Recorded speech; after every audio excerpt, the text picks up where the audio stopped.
Can you retire using the income from 3D printing? So today's video is a little bit more of a story time video, but I wanted to go over it. It just covers some like very high level market research on, can you retire from 3D printing? And the answer is yes, I think you can, at least based on what I'm seeing in the market today. And I'll talk about some of the stories that I'm seeing and also the data as well. But again, I have very limited knowledge, but I do see a lot of like platforms, what is happening on different platforms. I do see a lot of designers and kind of like their different stories unfolding as we go through this journey together. And for those that don't know me, I'm Dan Pham. I work at Thangs 3D. I help us with our membership sales platform and also our 3D model search engine. So if you're looking for a 3D model, you can probably find it through thangs.com. But yeah, four topics for today. Number one, the long tail and the infinite tail. So there's this concept of the long tail and infinite tail in in business or consumer retail marketing. So I'll go into talking about that. 3D designers, people making money as 3D designers, and like who are they? What are they doing? Number three, 3D makers. So people who just own 3D printers and decide to start investing in print farms. Like how are they doing? And some of the market research there. And then number four, the future. Like where's the future going with the technology improving so much? Manufacturing locally and also like the tariffs, it actually introduces like a lot of very interesting conversations, which we have yet to find out the future about, but it'll definitely change over time. And it's very exciting for me personally anyway, to go into it. So yeah, the long tail and infinite tail. So people think to themselves, oh, well, 3D printing is mostly about freebies. It's like getting freebies and like no one's buying things. And I think actually that's a misconception. If you recall back in the old days, before Amazon became super big, and this concept of the infinite tail is not invented by Amazon, but they just kind of they demonstrate it very well. But Amazon used to just be the place where you would go to buy books online.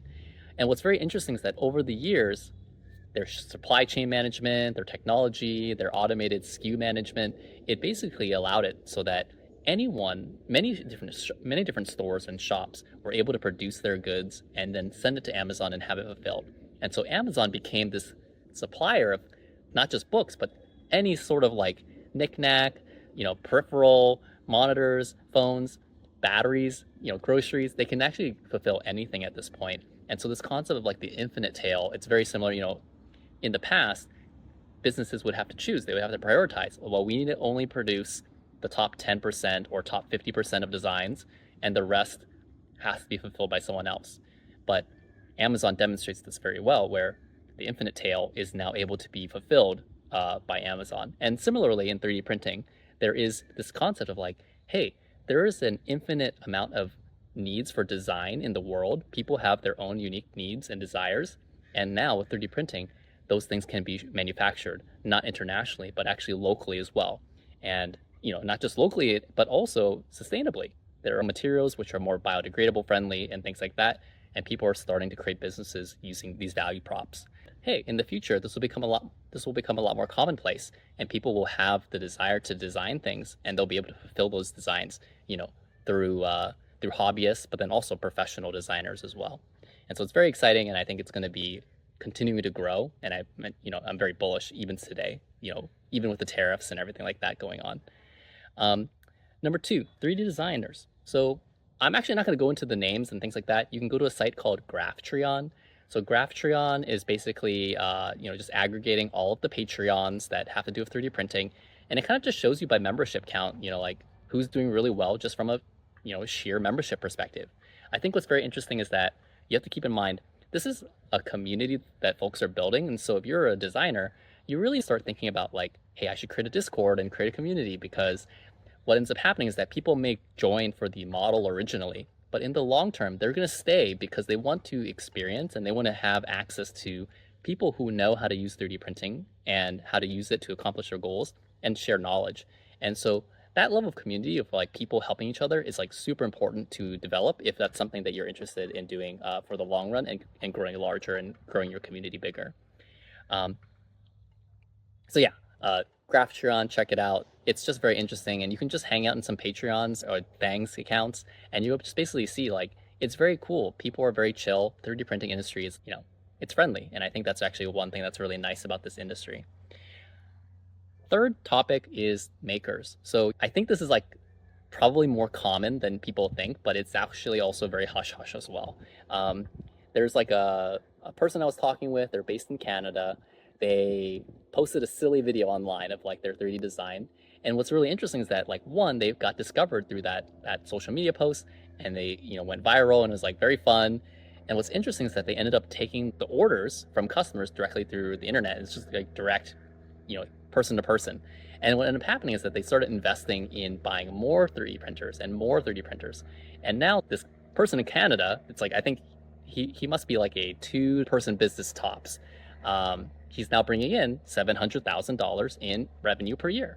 And I don't know, there's probably some sort of overhead cost that's associated with that, but that's probably enough to kind of like fulfill that original goal. Can you retire with 3D printing? And like, is it sustainable to, have a business using 3D printing technology? And I think the answer is yes. Even at the very kind of like long tail or infinite tail scale, you can. And yeah, so there's many stories like that. I think it's just like one example that I personally, heard about and is like very inspiring. All right, fourth topic is a little bit spicy, but it is the future. And so one thing that I think is a little bit interesting about, going back to the long tail example is the idea of margins. So there actually are people who are, fighting for margins. And so AliExpress and Temu are actually also good examples of this. And what's really scary, I'll just tell you guys, like I actually went on the site. It's called eHunt. I don't know if you've heard of eHunt. eHunt will basically tell you what are the top selling products on Etsy. And if you look at the 3D printing category, the top selling are these little fidgets. Da-da-da. And what's really interesting is that these fidgets actually sell on Etsy for like super cheap. It's like $2.99 or something like that. And you can bulk buy them for like, 8 for $10 or something. And so I actually went ahead and bought some because I needed to know, like, is the quality good? And actually, it's actually not bad. Which makes sense, right? Because everyone has access to not everyone. Everyone that knows about 3D printing has access to the same 3D printers. But what's interesting to me is that the margins there are actually decreasing. And so one thing that I think is very important for people to think about for the future, and if you go on Graphtreon and actually check out all the top designers, you're going to see they're all doing the same thing. They are basically moving more up market, and they are creating designs that are not easy to replicate. They still have their core, fidget toys and vases and lamps and things like that, but they are now creating designs which are a lot more intricate. And if you just go onto their social media pages, you're going to see, wow, they actually do put a lot of time and effort into their craft, and it shows.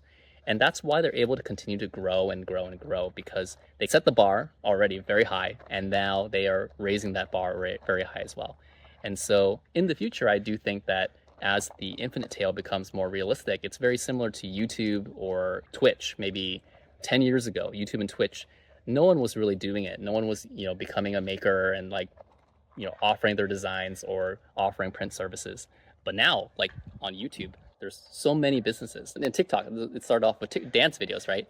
Now there's like book talk, and then there's like so many other talk, like kind of subcultures and sub communities within these platforms. And so to me, like Thangs is actually perfectly set up right now because we can tap into both of these markets. And 3D design, if you're a 3D designer, definitely check us out, thangs.com, and click on memberships. And then if you're interested in like print on demand, we're going to be releasing that feature very soon. But you can also go to shapeways.com and see, hey, I can get my orders fulfilled and I don't need to necessarily like maintain 3D printers, and I can have access to like very high quality manufacturing grade. And so I think this idea of like, the infinite tail and logistics improving and technology improving over time is just going to get better and better. And the demand and the knowledge of these technologies will also improve. And so it'll be a self-fulfilling prophecy where like the people who are investing in their businesses now, hopefully you're investing with Thangs. And if you are, thank you so much again. You guys will all ultimately benefit and be able to fulfill dreams, bringing your products to life, or even just working for yourself. And so it's, obviously not easy, but that's kind of like the future as I see it. And the people who are, working now, I definitely see them keep growing and kind of like continue with that trajectory. And yeah, the future is actually very bright because the 3D printing industry continues to grow every single year. So yeah, I am excited, and hopefully you guys are excited too. All right, that's kind of like my brain dump. I know it's like a lot of information, but like check it out. Graphtreon, eHunt. these sites are all like available. It's like free, so you can just learn what other people are doing, and if it interests you, you can kind of like pursue, you know, more growth areas, because the opportunity is in fact there. It's more just like, you know, time to make it happen. All right, guys. Thanks again. Hopefully this was helpful or informational.